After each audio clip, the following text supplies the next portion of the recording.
Hey everybody, welcome to another episode of Legal Tech Mastery. Isn't that dog video the cutest thing ever? I think it is. We have some people that are already saying hello. Karen, gold star for being the first comment today. Yay! Kathleen says hello. Unkit says hello. Darren, you made it live. Yay! I get to see Darren. He's one of my former students. I get to see him soon. I'm so excited. Okay, so today's question is, on a scale of 1 to 5, 5 being the best, how well do you manage expectations? This is a really good question for some of you on here today. So I'm curious how you would grade yourself. Let me know in the comments, 1 to 5. Be honest. So today's show is actually, I don't think anyone has ever done a webinar or anything like on this topic. At least I don't remember it. But Jay and I were having a phone call about 6 weeks ago, and we just started talking shop. And then we started talking about managing expectations. And I was like, this is a perfect topic for a show. Would you mind coming on my show? And she said, sure. So I think that you guys are really going to enjoy what we go over today. And also it'll end up being a really good resource to send my students to, people that are new to the industry. If you hire somebody new to your lit support team, this is going to be a really good resource because we both have been doing this for a long time. We both have a lot of experience doing this. And as I said in the description, it takes finesse. All right, Unkit saying 3. Level 3.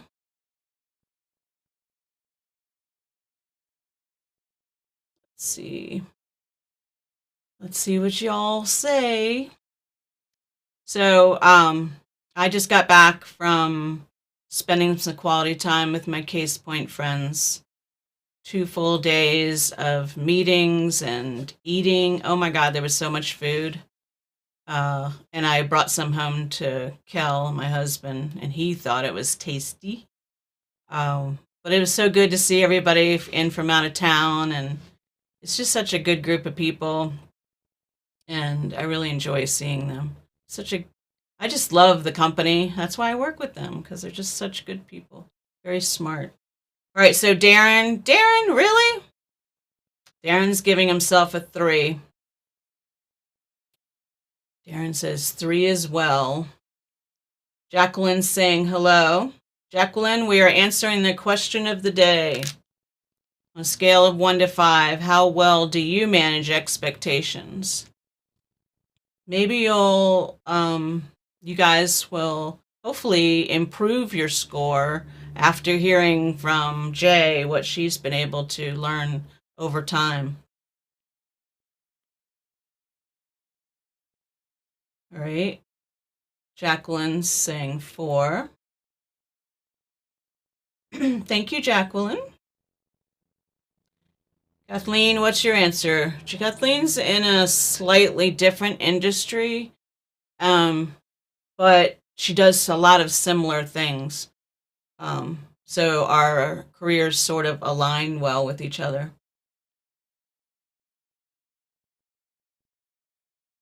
There's a delay in the comments, so I have to wait for you guys to get to me.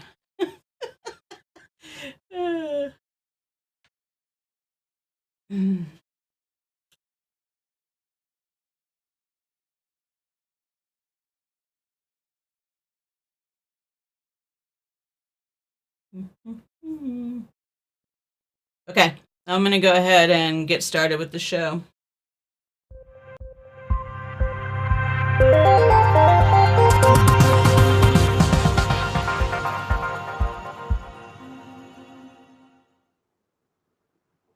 Welcome to the Legal Tech Mastery Show. My name is Amy Bowser-Rollins, and I'm really excited about having you all here today to learn about something that I think is one of the number one things that we have to learn to do our job well in the legal tech industry. and I'm happy to have Jaye join me today. Jaye, how are you? I'm well, thanks. Thank you for having me on. This is so exciting. All right, so let's go ahead and get started with the your background. Just tell us what your journey has been so far in the legal industry. Well, I started out as a legal secretary right out of high school, and then went to law school, and not in that order. but then, but then went to law school, and then upon graduation, the dot-com bubble had burst, and there weren't that many jobs to be found. And it was like, what am I going to do with this law degree? More importantly, how do I pay back my student loans? And I was fortunate enough to get a job with a government contractor, and fortunately was able to get a security clearance and was placed on a joint task force with the DOJ fraud section and the state police in West Virginia and the IRS and the FBI and the U.S. Attorney's Office. And it was a huge investigation. And that was my entree sort of like into this field. And I was able to work with that group of people for about 2.5 years. It was a great kickoff. And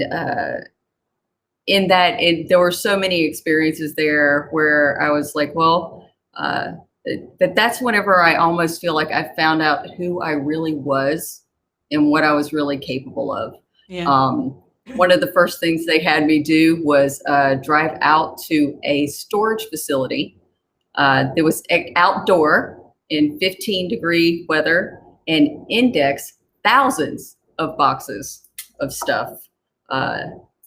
So I had a laptop and a battery about the size of a small shoebox plugged in my car, and I would take a box out of the thing and I'd put it next to me and I would index and worked through all of those boxes in about 2 months, and was like, if I can get through this, I can get through anything. Welcome to the practice of law. Yes, exactly. I was like, I went to law school for this. Yeah. So yes, that was my entree into it, and I actually have really enjoyed it. It's been a great journey. I've gotten to meet a lot of interesting people and do a lot of things that I never thought that I would be able to do. So how did you fall less into practicing law and more into legal tech? That was just what presented itself. Once I realized that I was actually very good at seeing the big picture and managing logistics, Mm-hmm. I didn't want to go back to doing anything else. I didn't actually just want to practice law. I wanted to manage projects. I wanted to do something else. And so I was really, and I had been on a law and technology track in law school anyway. Oh. And so whenever the opportunity came to actually really work with technology and not just like write about it, yeah, I was all about it. Did you like databases in the beginning? I mean, that's what I geeked out about. Yes.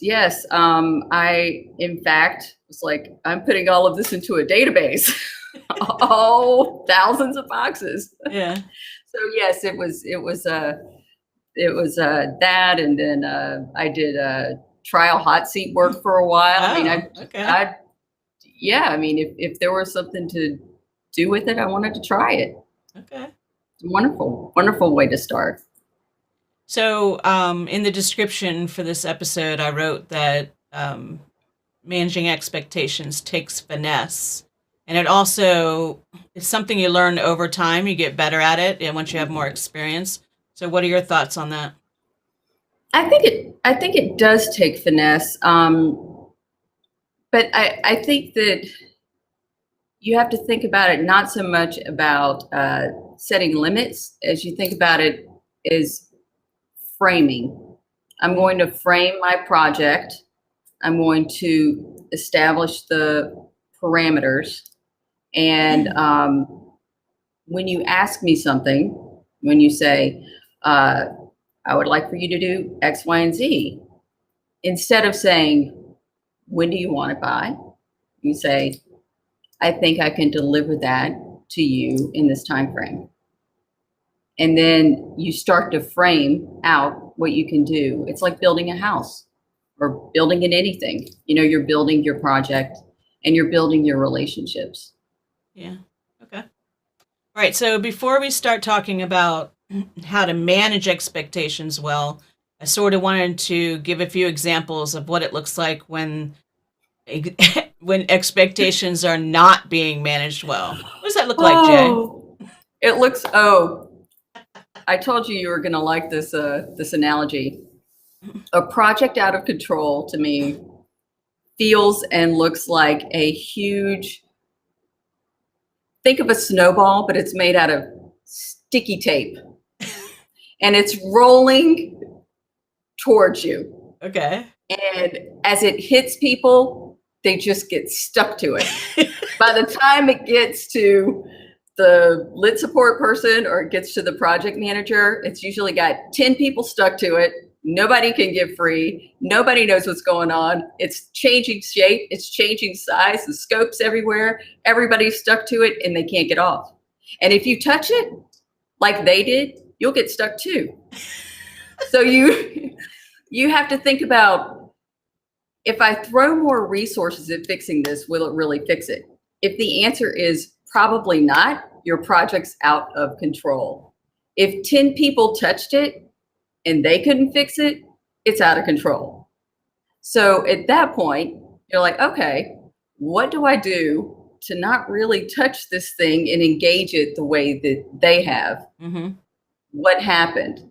You know, most of the time it's something that started out small and no one planned the steps going forward in a way that could kind of get the project under control. So they made a lot of incremental decisions along the way that led to a big, huge sticky mess. So that's what a project out of control looks like or feels like to me. I used to describe it as a black hole, but you know, I like the idea of being stuck to something because at least you can break free. The black hole, you just have no oxygen. Yeah, black hole doesn't give it justice. I like the sticky. No, I don't think it does. I like the sticky tape and the ball and the rolling and getting stuck and not being able to get out. Yeah. Okay. That's what it feels like. All right. So on the flip side, what are the ramifications of managing expectations well? What does that look like? Well, what that looks like is it's more peaceful. It's just more peaceful. You can choose to engage something in a way that gives you more peace and less unpredictability. You know, if you schedule something, for instance, you could say, only within these 3 days where I'm having to deal with this, am I going to be completely up 24 hours, whatever. You know, you could try to schedule something, have your team work with something, assign people roles so people don't get burnt out, whatever you need to do. But if you have a plan and everyone's working the plan and you're trying to stay organized, it feels much better. You have a locus of control. The sticky tape, no locus of control. You're going to get hit. If you're scheduling something and you're managing it, then you can be in control of it, and the people on your team can be in control of it, and your client can be in control of it, and everyone can grab a piece of it and make it work together. It's a totally different feeling. It is a totally different feeling. Yes. When you first said peace, I was like, That's not always true because, No, but it's more peaceful. but It's once you not. kept on talking and you said it just No, feels better, that made it more feels sense. better by Yeah. comparison. Yeah. I'm not saying that you're going to reach some sort of Zen state during project management. And it doesn't become easy either. No, It just becomes better, you know? it becomes better, and you feel like you're making choices as opposed to being dictated to by your circumstances. Yeah, And that's a good way to say I it. think that's a better way to approach pretty much everything. I believe that, but there's a lot of people that don't, which is why we're doing this today. All right, so how does being proactive versus reactive fit into managing expectations? Well, I think no one wants to be, we're all higher organisms here. Who wants to be an amoeba all day long? You know, poke, react, react, react. We have brains.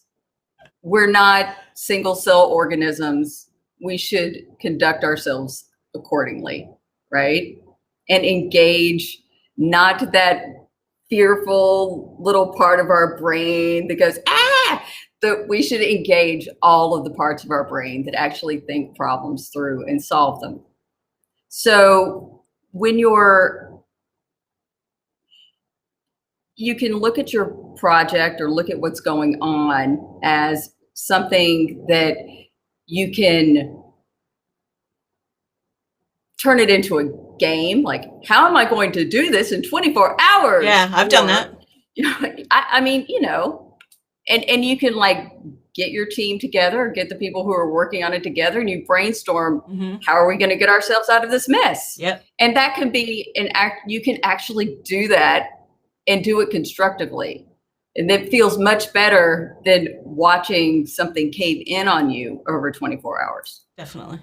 Well, look at the comment on the screen. It's Petra's agreeing with what I told you before we got started.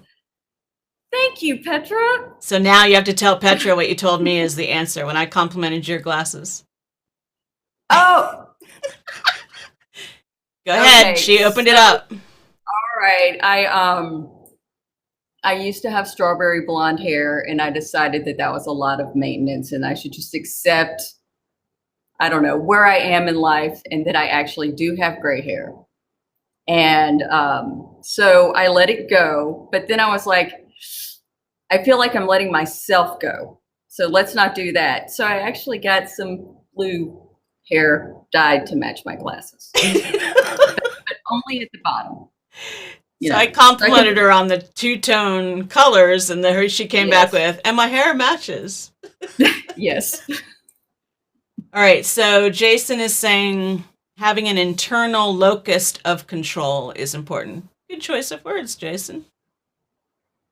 It is. And, you know, I think that it's actually having an internal locus of control is a key to success. In pretty much everything. Having the ability to self-reflect, even in the midst of a crisis, having the ability to kind of pull yourself back and go, okay, I'm going to just plan now. I'm going to plan this, and I'm going to, you know, try to whiteboard it, write it down, whatever you have to do to kind of get around it. And then once you get your plan to get, you know, kind of back to, you know, setting expectations, you communicate that plan. Hey, you know, partner, associate, client, whoever you might be communicating with, vendor, legal service provider. Yeah, service provider. Service provider. You know, whoever you're working with or need to engage with at the time, bring them into your strategy. You know, let them be part of that conversation of how are we going to tackle this together. Because at that point, it's not so much about setting expectations. It's much more about having a partnership to tackle the matter or the problem at hand. You know, if you can get people to engage with you on that level, then it really does make your project and everything that you're working on much more successful. And sometimes you will have people who do not want to engage. They don't necessarily want to do that. I mean, hey, that's not my job. That's your job. And you're like, oh, even better. I have freedom. Thank you so much. I shall go do my thing. And I will come back to you with your little present in the little box, just exactly the way you want it. Rock on. All right. So Petra's saying gradient to success, the analogy. All right. So my next question, before we get into some tactical stuff that people can walk away with. So we in our industry are managing expectations from different perspectives. We have different players, right? We have the service provider, we have the legal team, which can be attorneys, paralegals. We have the client, ultimately, even if we're not interacting with them. Sometimes we are. We have other teams in our organization we might be coordinating with. And then we have our own team members we're coordinating with. So whose expectations are we managing given the different scenarios? Well,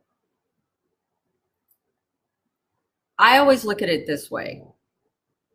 My job, and the reason that I'm making the big or not so big bucks, is to make sure that this project is successful. This matter is successful. We hit all of our deadlines and we do what we're supposed to do, right? So whose agenda or whose item lines up best with where we are in the process, right? Do I need to manage the partner in some way because what the partner is asking me to do right now may endanger the long-term success of the project, right? Or the next deliverable on the project. If so, that's immediately my first priority, right? And in the meantime, this is why it's so important to work on a team or work with other people, that you could turn to someone and say, hey, I'm going to go handle this thing over here. Keep doing what you're doing so we don't lose momentum. Yep. And even if you don't have like an established team, you have to think of everyone who touches this project as part of this team for this matter. Your client's part of the team, everyone who touches it is part of the team, and you've got your part as part of the team to ensure success. And the more things that you can do and the more ways that you can get people to engage and engage yourself, the better. Yeah. Better. You can manage a lot of different expectations. I think oftentimes it's just best to know, I think, what someone promised to begin with, I think. So sometimes I think the biggest misalignment is when you don't know what, let's say if you're in a service organization, what did the sales people sell this person? What did the client or associate promise this person? What did the associate promise the partner? Yeah, good point. What is our budget? As an organization, what is our best practice and what do we say that we're going to deliver? Do we deliver productions within 4 hours, 12 hours, 24 hours, 72 hours? What is my place where I can here's my start, here's my finish, here's my range. Yeah. I got to stay in here to be successful. So I would consider all of those the items criteria, right? Yes. You're making your next step. Yes. And so if you know that you have a certain criteria that you have to stay within for success to be measured, take those SLAs or whatever for that project, put them up on a little, put them up on your whiteboard, stick them by your phone, whatever. Keep an eye on those things, keep them in mind every time you're having a conversation with the client, with anyone.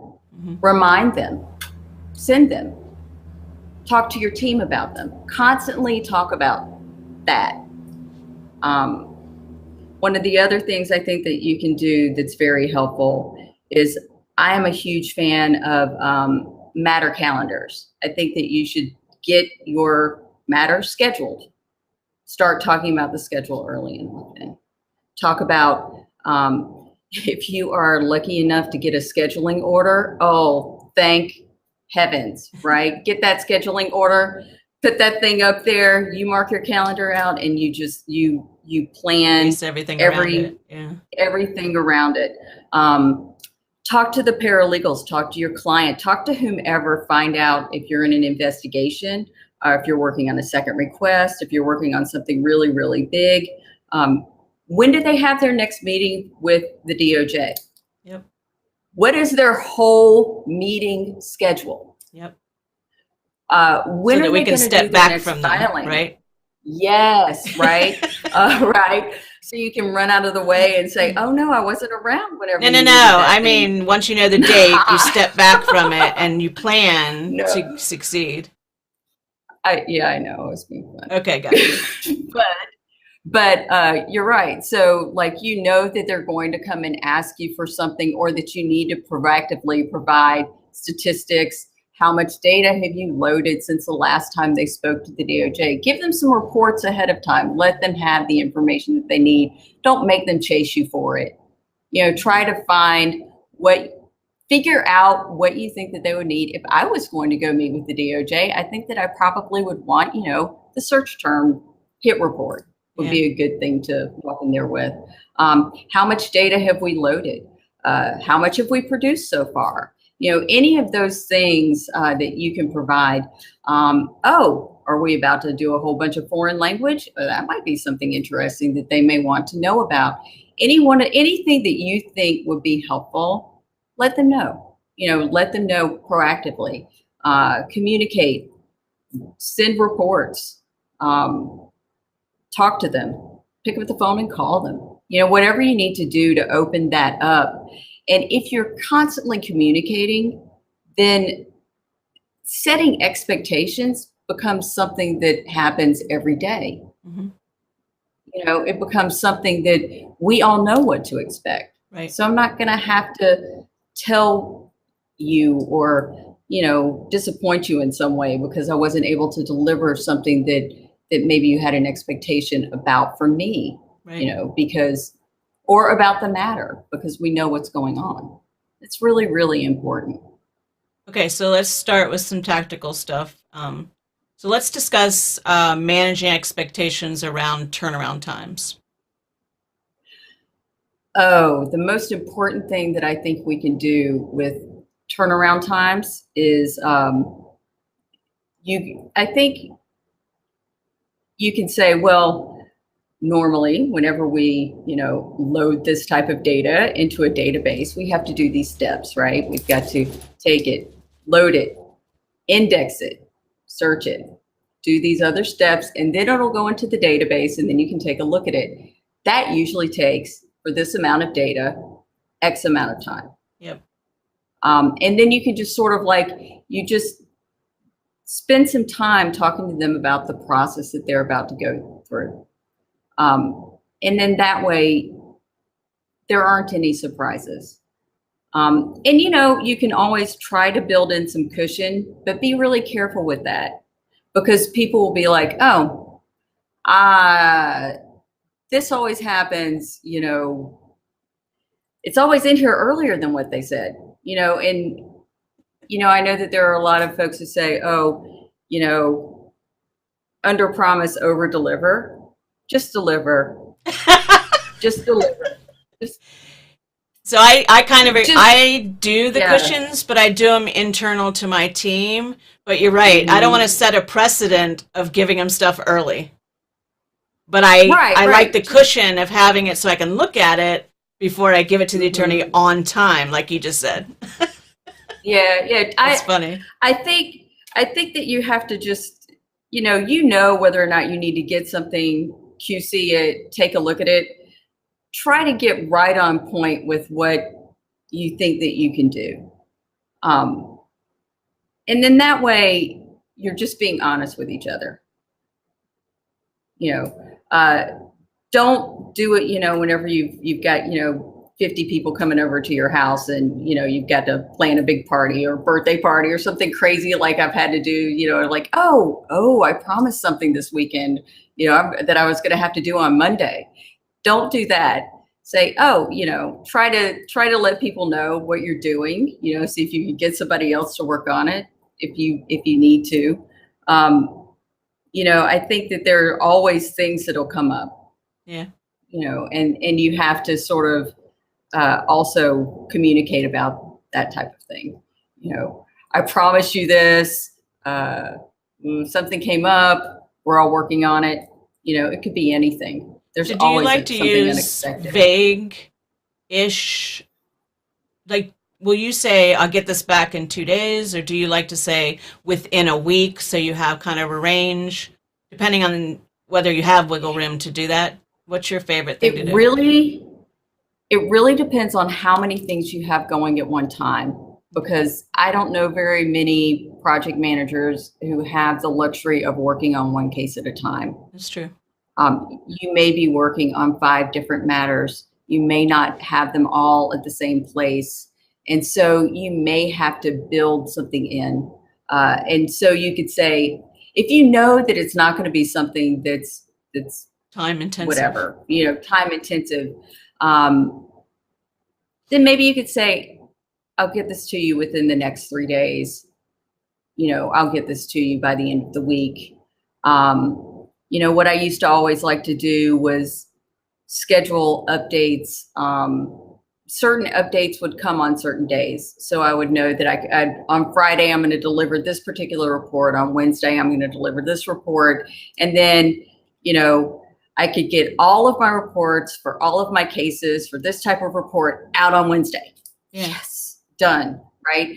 This type of report for all of my cases out on Friday.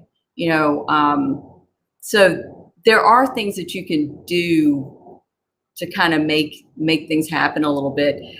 What I would always hate to do would be like, I am going to deliver this same, labor intensive report daily. Don't do that. No, don't do that. Don't do that to yourself. No. But if you do have No, something have that's labor intensive, I have a tendency to give myself weekend time because I'm a workaholic. So I will promise something on a Tuesday, or a Monday, so that if I don't get to it by Thursday or Friday, at least I have some room. But sometimes it's not a weekend, it's just evenings, Right. And if I have a lot of team meetings on a particular day, I'm not going to promise anything that day or the next day, because I'm not going to have time to do it, right? That's right. And you have to look at some of that too. I mean, I've always believed that there are some things that you have to do ahead of time. Oh, see, I agree, Kimberly. Yes, you have to send reports in advance of meetings. So I used to work with this wonderful project manager, and I was always like, I kind of just want to be you when I grow up, right? Because she would send these beautiful call notes after every call. And I'm telling you, they would be like amazing. Wow. Like, how do you do that? So one day she told me she drafts them ahead of time. Before the meeting? And then before the meeting, she'd already planned what they were going to talk about. She drafted them ahead of time. If any little edits or anything happened that she wasn't planning for, she would change it on the fly while they were talking. And then she would send out this thing, it always was a work of art. Wow. So having something like that ready ahead of time, having your, reports ready ahead of time. If you know that you're going to have to report on something or discuss something, giving it to them the night before, giving it to them the morning before, giving them plenty of time to look at it before you get on the phone. Please don't flip something over to somebody and then get on the phone 5 minutes later. Yeah. That is just a waste of everybody's time. Give everybody the opportunity to take a look at it. In terms of working in this industry, this thing that Kimberly's talking about, and you are too. When you're doing your resume, I always tell people, where did you add value in your job? And this is something that would be attractive to mention, that you always, made sure the attorneys had what they needed before they went to important, events or meetings or stuff like that. But also, the attorney, like, you're making them look good, you're giving them information in these reports that helps them make educated decisions about what they're doing. So it's Right. twofold. It helps you in your career and it helps your legal team as well. Just to do your part and do it in a timely fashion. Yeah, and there's a certain amount of discipline that goes with that, I think. And there's also, and it can be hard, if you're constantly interrupted throughout the day, things are going to get away from you. Yep. So having it ready early, getting up early on days that that you've got something to do if you weren't able to do it the day before, whatever you need to do, get that done and do it while you're, do it while you're fresh. Get up a little bit early, get it done. Don't send it out at 5 o'clock in the morning. Schedule it to go out, after you get back to work, or whatever. That's another expectation. Please don't send your stuff out at 1 o'clock in the morning, even if you're awake. Don't train people to think that you're going to be up at midnight catering to their needs. I do that with my internal team, but I don't do that with attorneys. I want my internal team to get stuff when they first get in. Okay, so let's talk about prioritizing within a project. So you have different tasks, you have different sub-teams, including what I have a lot because I work at big firms, multiple legal teams. So we have a big case, and the partners say, you associate and go work on this, you associate, go work on that, and you had 2 associates go work on this. And then it filters down to where they're all coming to Lit Support to ask for stuff. So how do you manage expectations with regard to priorities within a project? Oh, see, that's a big one, especially if you're working on something really large. If you're working on a second request, you can't manage something like that unless you have multiple teams and lots of people working together. Yep. A lot of times that means that you kind of need to have, multiple folks in Lit Support working on the same project. But the best thing I think that you can do when you're doing that is that you have to meet with those people, pick up the phone, call them, see where they are, see what they're doing, use SharePoint, have your documentation. Everybody has their documentation up. If they need something from you, if you need something from them, you've got to be using IM. You have to be constantly communicating with each other. If one person's deliverable, collides directly with somebody else's deliverable, hopefully if you're working on a team, you guys can divide and conquer. Yep. If you can't divide and conquer, then you've got to kind of say, hey, look, I've got these 2 things. Both of you guys are asking for the same thing at the same time. If it's within the same matter, then everybody's got to kind of figure out what those priorities are together. I always hesitate to just sit there and assign a priority myself.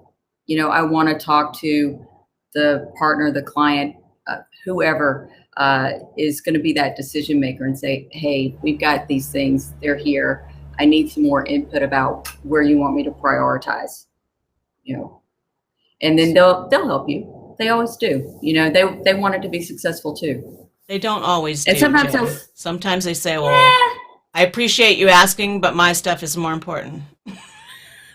That's true. That's true. Sometimes I have to go over their head and go to a partner and say, which one is really more important? But it's true. It's true. Sometimes I put the 2 of them in a room. If I'm talking to one of them that has the same deadline, I'll say, let's go walk down the hall. And I go to the other person's office and I say, let's have a threesome. Let's talk about who's going to give and take here. So that's a very good strategy because there's only one of you. Or it is Right. it is for my team, but I already know what my team's workload is like, right? So I have to Mm-hmm. negotiate. We can't do both at the same time. Um, That's but true. also, I had one case where I publicized our to-do list.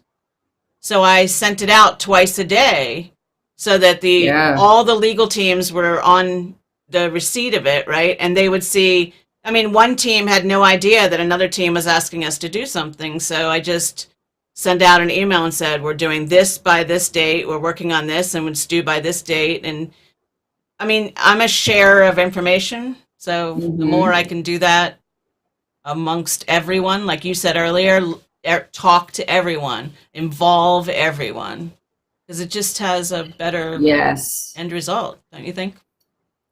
It really does. I think you can also, if you've got a whiteboard in your office and you've got lots of different things going on, you could always put that up there and Yeah, you're you like, can put it up okay, there. Yeah, I've got 7 productions this week, yeah.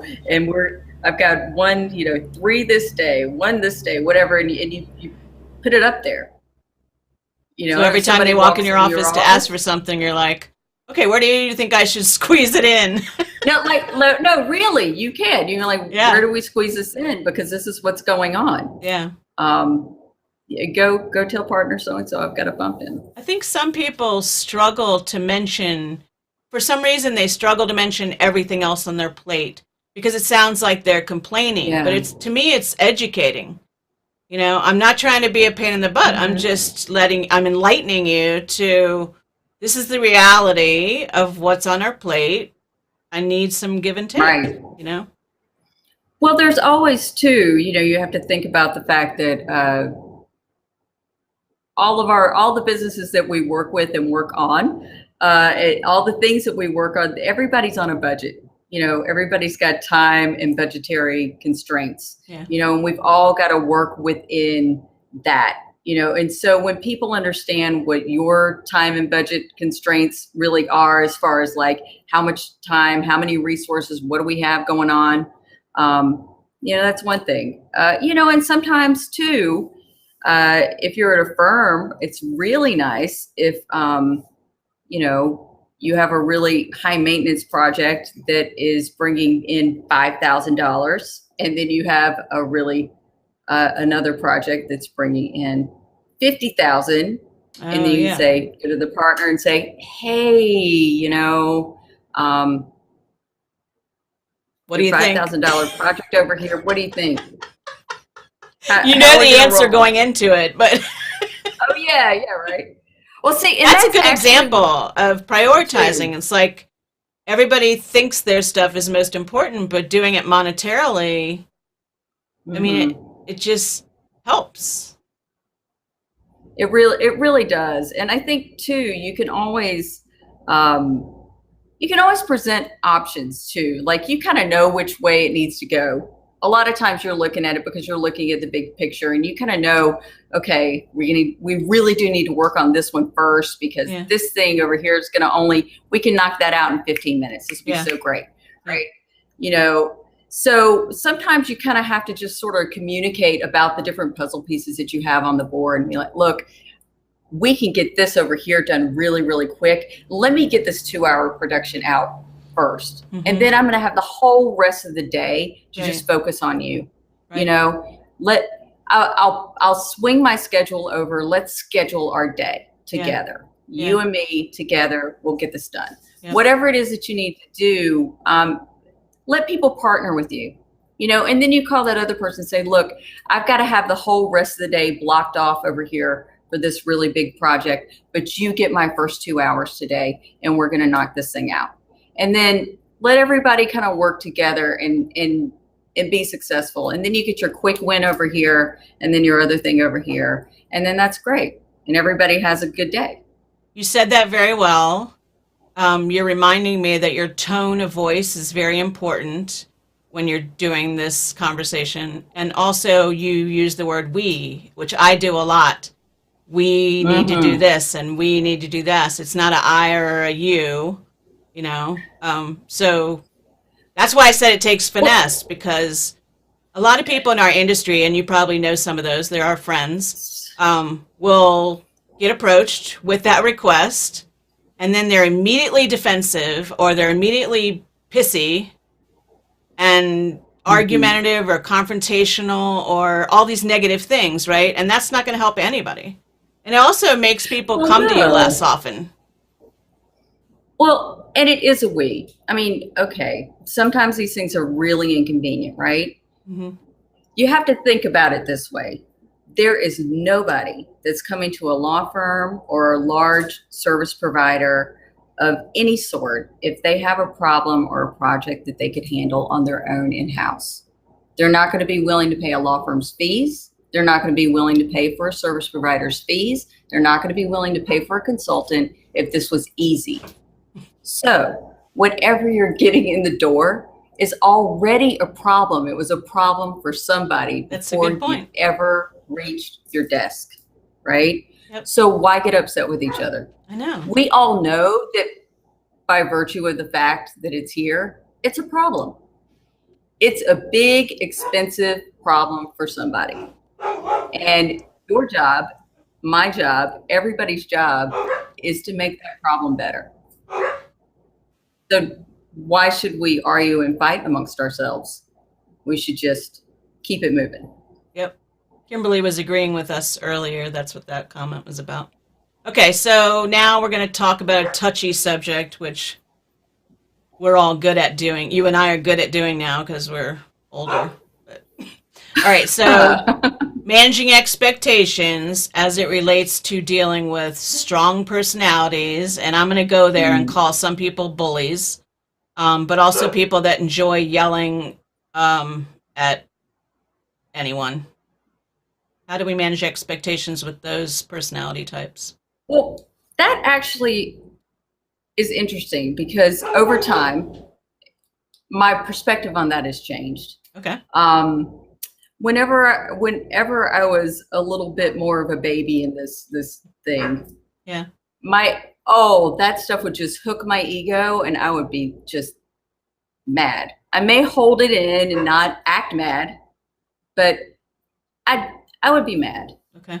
But then I realized, okay, well, maybe some of the stuff that they're saying here is actually valid on some level, and I should listen to it. So sometimes you get very valuable feedback about your process, about the way that you communicate, about how your project's going from someone who is negative. That being said, take what serves you, leave what doesn't. If there's information there that you can use to become a better manager, to run a better project, to provide a better service, be grateful that someone took the time to tell you. Yeah. Other than that, though, drama is expensive. Did you say drama? Drama. Drama is expensive. If you've never read anything by Cy Wakeman, you should read her. She has a whole bunch of books about how to manage drama in the workspace. Oh. But one of the things that she says that I really love is that the average person spends 2 to 3 hours of their workday complaining. So that's expensive because if you're complaining to someone else, and that's 4 hours just gone. See, I avoid those people because I don't want that. Yeah. Yeah. So, but if you're working with someone who's a bully or who's angry or who's always causing emotion, yeah, don't get sucked in. Yeah. Don't get sucked into that because it's so easy to go run out of the door of that meeting and go complain to all of your friends and workmates. It's so easy. And you can sideline your whole team's productivity and your own. Sometimes it's a matter of letting that person vent and act like an idiot, and not feed it, It's sort of like, trolls online. Just let them do their you know, say whatever they're going to Yeah. say in whatever inappropriate way they're going to say it, and then come back with a very monotone voice, a very helpful Yes. voice, like you just did earlier, and sort of negate that huge anger, that tone. Yeah. A lot of this has to do with tone of voice. Depending Hmm. on the person, I will sometimes try humor. If they were just angry, humor might not work, Right.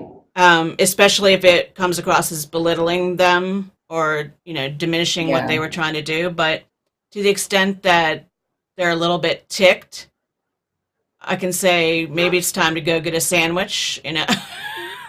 Maybe your Right. tummy Yeah. is saying you're hungry, depending on who the person is. But I just don't think people should be Well, yelling at people inside an office. It's just not productive. no, it's not good. And I think too, when you're dealing with that kind of thing, you have to look at it a couple of different ways. Um, this may not be my fault, but at the end of the day, this project, what's going on here is my responsibility. Hmm. So Yeah, we're take going to ownership. move this Yeah, along from you complaining to us doing something about it. So we're going to do something. And then you figure out what you're going to do, and sometimes that means I'm really sorry that this happened. This is really, really awful. We went off process. Whatever happened here, yes, it happened. I own it. It totally happened. And these are the things that we're going to do differently. And this is how we're going to fix it. And now we're fixing it. And now it's done.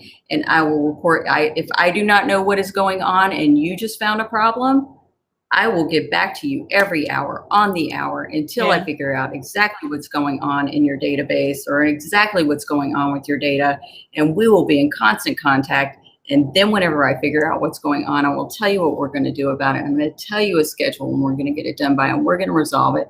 We're going to do what, and it's not going to affect our deadline. It will not affect our deadline. I promise. We're doing it. And you did that very well, Jay. yes, I've Because done it being many times. responsive is what they want to hear. Have to. Yeah. You have to, especially if it's your mistake, especially if it's your fault, and even so, like especially if it jeopardizes the deadline. So I was going to ask you to do this too, but David's asking, can you spell that author name? Oh, it's Cy Wakeman. CY is the first name. Wakeman, Wakeman, Okay. and Cool. she has a wonderful book out right now. It's called No Ego. Oh, okay. It's It's easy to remember. fabulous. All right, we're Fabulous. getting close on time now, so let's see. Do we want to talk about um somebody who doesn't believe in process management, or do you want to talk about the art of pushing back? Oh, I think you can convert people. Let's talk about process management. Because I there's think people you that can don't convert believe in people. what our job is, right? So they're constantly Well, bucking it. I have to tell you that I didn't always believe in it myself. Uh, Jay, yes, and I had to be converted. Yes, and that's cool that you're admitting that. yeah, well, I actually didn't think that it was possible because when I first started in this, it was like everything's so all over the place. How could you ever actually follow a methodology to do this work? And you know what? As soon as I started doing it, I was converted. As soon as I started putting process around things, I was converted.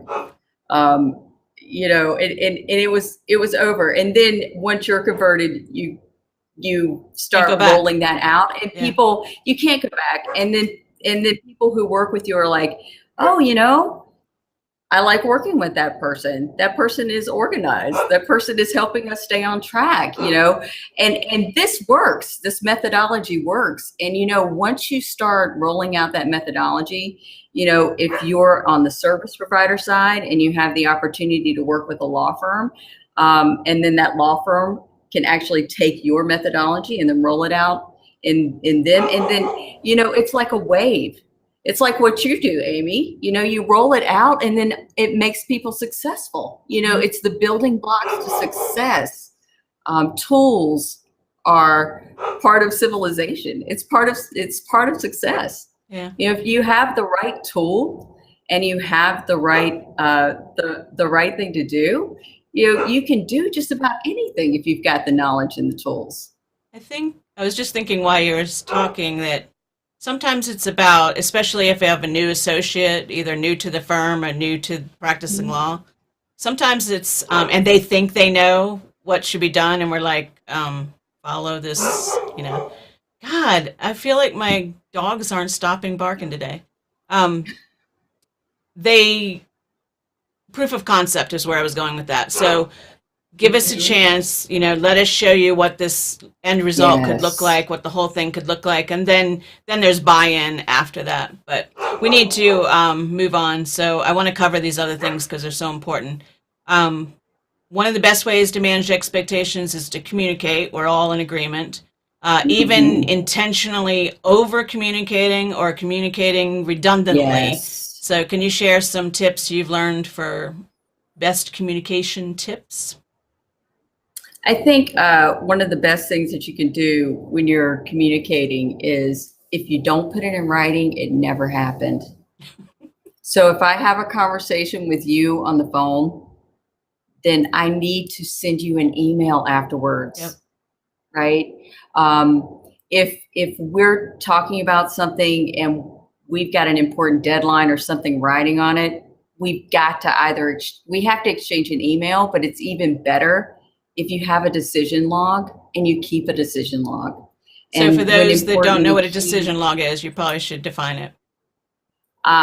It's basically where you say, here we made a decision that impacts the case, a deadline or whatever, and the date, who was involved, what the decision was, and you just keep track of all the key moments in the case where, maybe you're reviewing documents and you expanded or narrowed the protocol.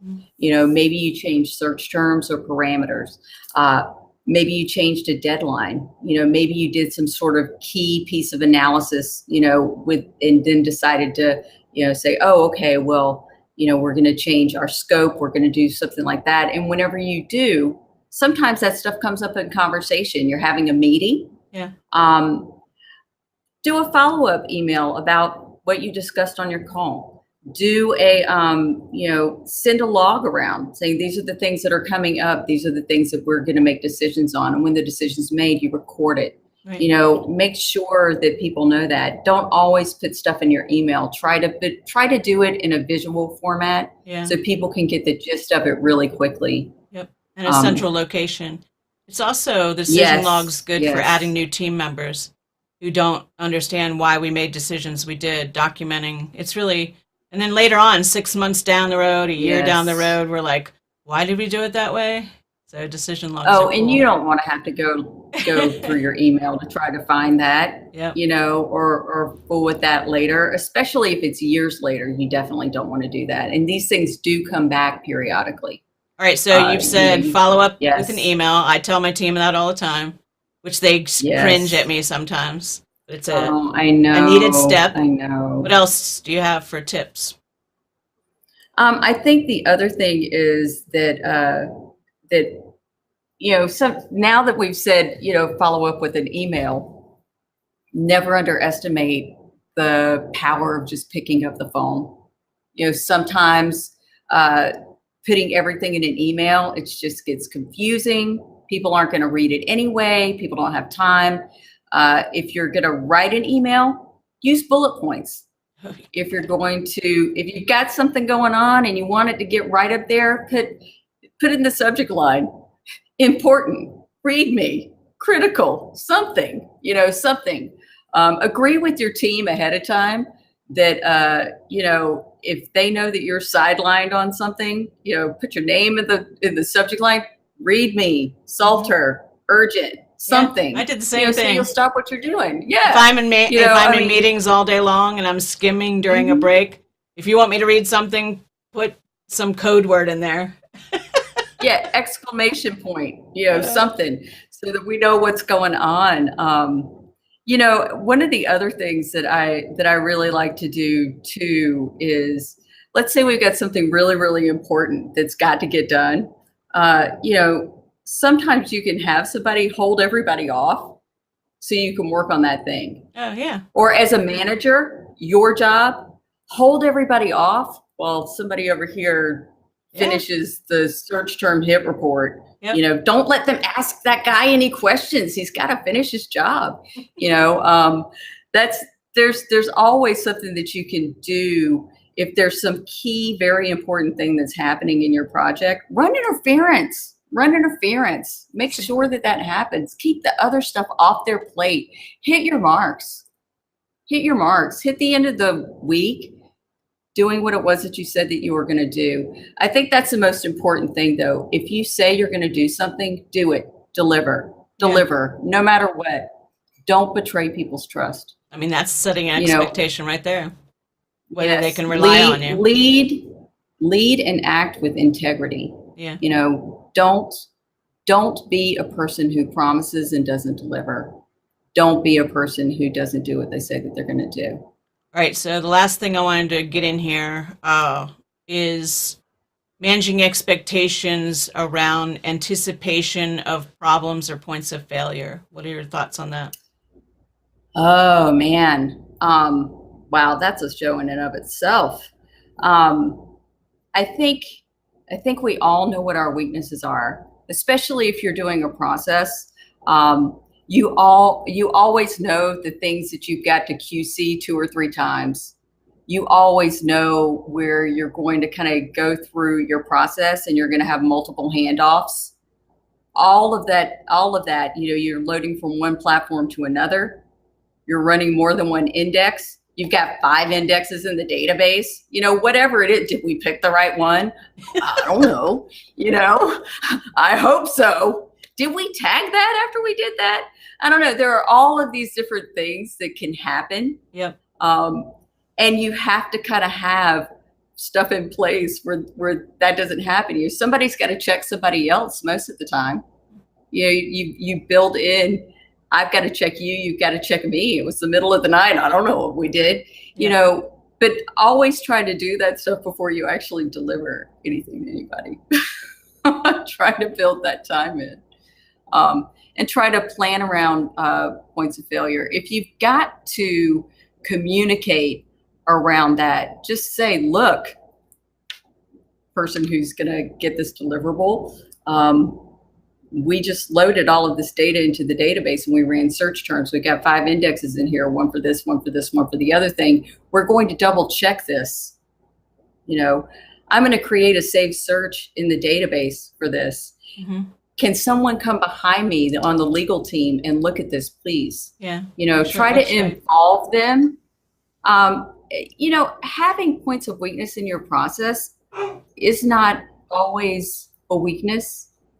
You can share that sometimes with people. They all know that you're loading data from one thing to another. Yeah. They all know that you had to put this production together in 5 minutes.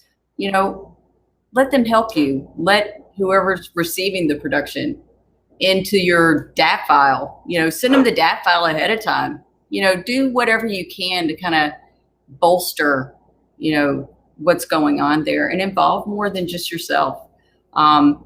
That's very important too. Don't try to be a hero and don't do everything on your own. Yeah. That's a great way to get fired. It really is. It's a great way to get fired. Don't let yourself get fired. Involve other people in the process, understand where your points of weakness are, and communicate around those things as best you can. And you can turn that actually into a strength. Yeah.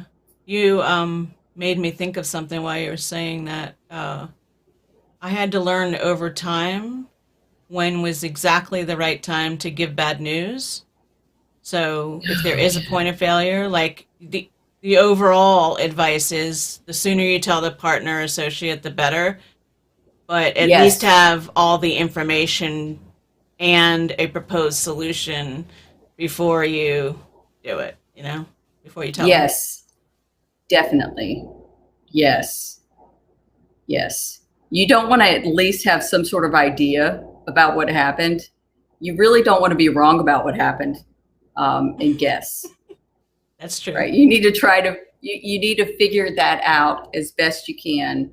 But you can say something to the effect of, I've noticed something that looks off, partner. I will get back to you as soon as I have figured out exactly what it is, but I'm giving you the earliest heads up that I can. There are some partners that you can do that with, and there are some that you actually need to roll up in there with every little bit of information that you've got. You will very quickly figure out which type you are dealing with if you do the heads up tactic, and they appreciate it or they don't. Yeah, that's a good point. You know, and sometimes that's the only way that you know. Don't assume, though, that you're dealing with someone who has to have every piece of information up front. Try to give them the initial heads up first. Yeah. Real quick, because I'm trying to end this. I've just had a flashback because of the way you said it.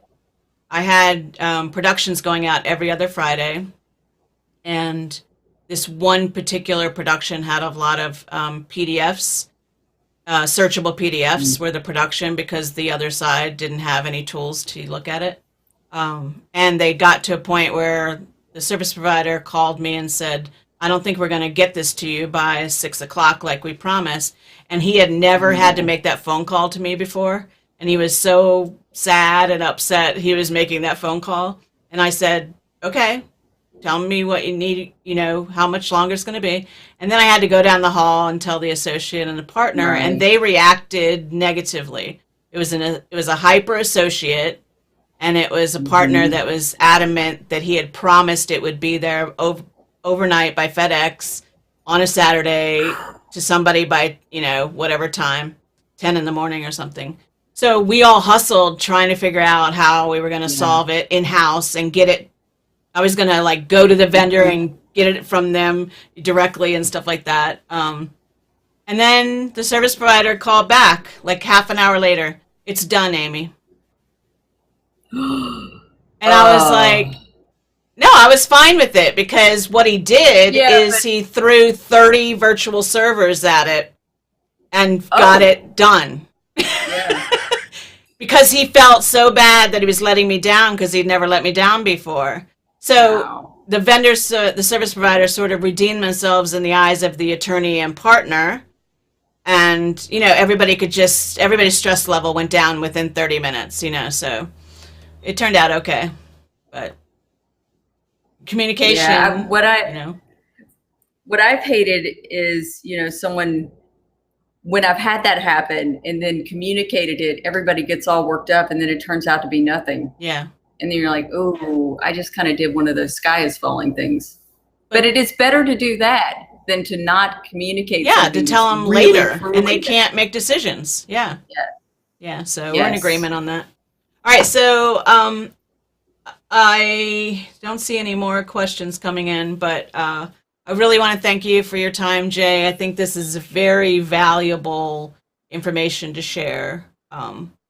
And you did a great job of articulating what some best practices are. So thank you so much. Well, thanks so much for having me. This is awesome. It's awesome. I really believe in what you do. You know, I'm the biggest fan. Yes, I think it's awesome. Thank you. All right. So you guys, it just so happens next week I have a speaking engagement on Friday that I scheduled 6 months ago. So I will not have a show next week.